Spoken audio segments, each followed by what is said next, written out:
நம்ம எல்லாருக்குமே நல்லது செய்யணும்னு ஆசை இருக்கும் இல்லையா? ஆனா அந்த நல்ல செயல்களுக்கு பின்னாடி ஒரு ஆழமான பார்வை இருக்கு. நீங்க எப்பவாவது ஒரு நல்லது செஞ்சுட்டு மனசுக்குள்ள ஒரு சின்ன பெருமிதம் உணர்ந்திருக்கீங்களா? அது ரொம்ப இயல்பான உணர்வு தான். ஆனா நம்மள பத்தி பெருமைப்படுறதுக்கு பதிலா வேற மாதிரி யோசிக்க முடியுமா? இங்க தான் ஒரு முக்கியமான மாற்றம் வருது. அதாவது பெருமையிலிருந்து நன்றி உணர்வுக்கு மாறுறது. நாம நல்லது செய்ய நினைக்கிறதும் தப்பு செய்யாம இருக்கிறதும் ரெண்டுமே நமக்கு கிடைச்ச தெய்வீக பரிசுகள் தான். நம்ம மனசு இயல்பா நான் செஞ்சேன்னு பெருமைப்படும்.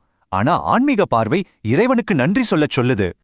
ஆமா, ஏன்னா அவரோட உதவி இல்லாம நம்மால சொர்க்கத்தை நோக்கி ஒரு அடி கூட எடுத்து வைக்க முடியாது. சரி, இந்த நல்ல விஷயத்த நம்மளோட டெய்லி லைஃப்ல எப்படி கொண்டு வரது? அதுக்கு ஒரு சிம்பிள் வழி இருக்கு.